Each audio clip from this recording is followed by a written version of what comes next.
Hey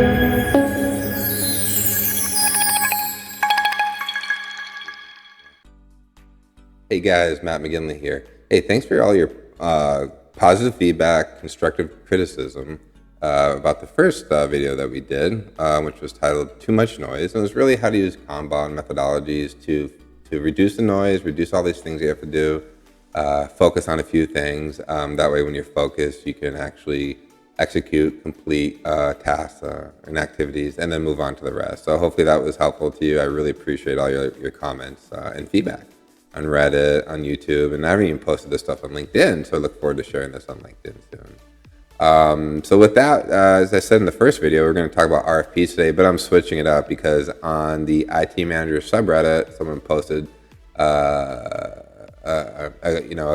a post about, hey, I'm recently appointed a leader of a team.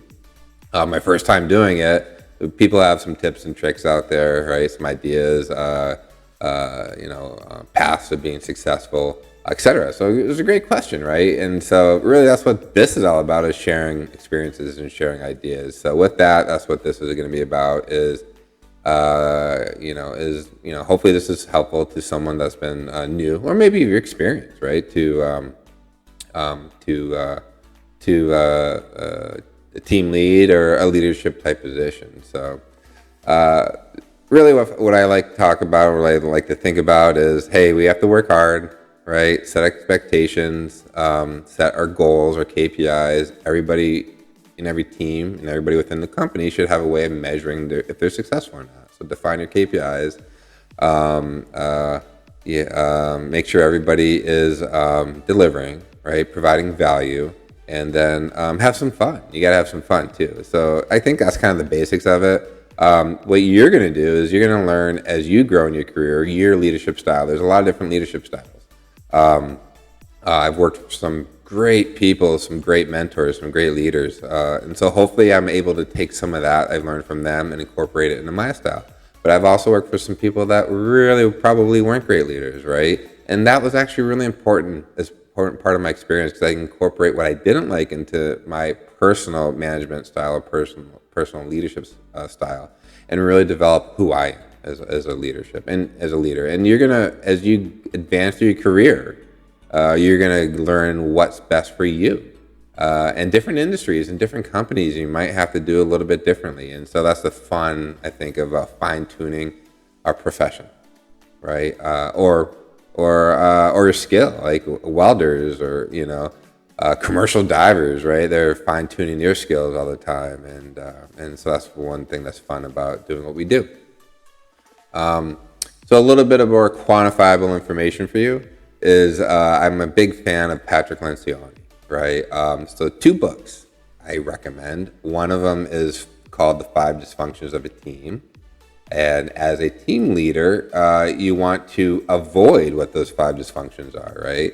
And it's a pyramid. And I'll see if I can put it up here in the video, figure that out, because I do all the production for this. It's probably pretty obvious because it's not that great. So I'll figure out how if I can put up the pyramid next to me when I do the editing. But it's the 5 dysfunctions of the team, and maybe it's over here, maybe it's over there. The bottom is absence of trust. You have to build trust. Above that is the the fear of conflict. So having respectful conflict is actually okay, right? You want to be committed to each other. So the lack of conflict is a dysfunction. The accountability,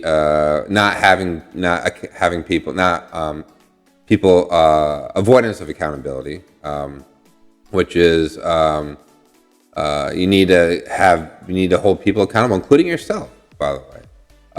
You're not going to be perfect, so it's okay. Hold yourself and hold your team accountable, but support each other, right?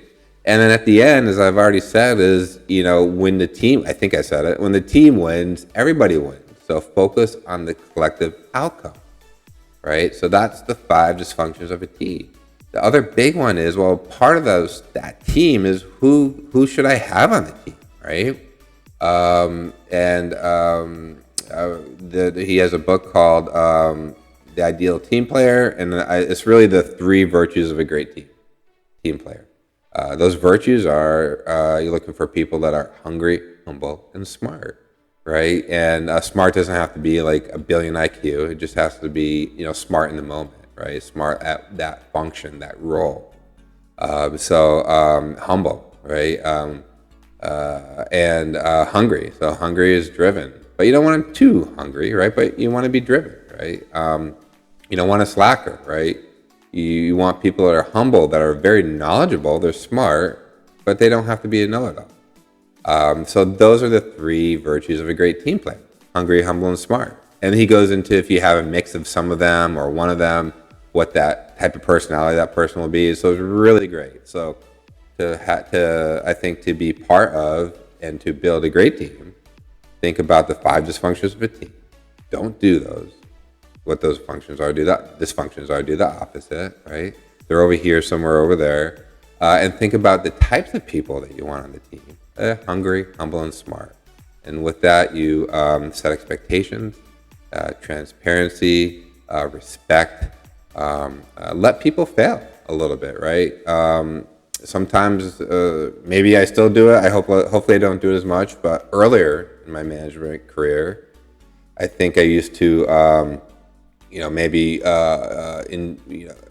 my decision would influence the outcome of what that person wanted to do, and kind of a know-it-all, right? I don't think I was a know-it-all, but kind of like, this is what I've done in the past. This is what's going to work. Do it this way. Things change, right? So especially if you're in technology, things change. So it's nice to allow people to be creative, to try different paths to the same outcome. Let's say you're trying to do some sort of system monitoring, right, or deploying computers, or what type of application am I going to use to provide remote management to your workers that are remote, right? And 5 years ago, 10 years ago, maybe it was a Citrix solution. Back in the old days, you used PC anyway, right? Now there's different solutions, and different companies have different capabilities, and something that was good 2 years ago might not be so good now.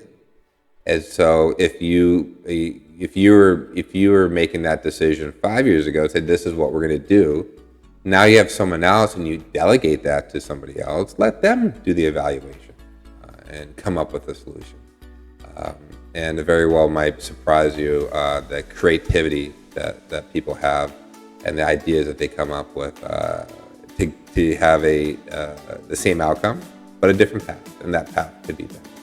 So allow people to be creative and allow people to make mistakes and support them.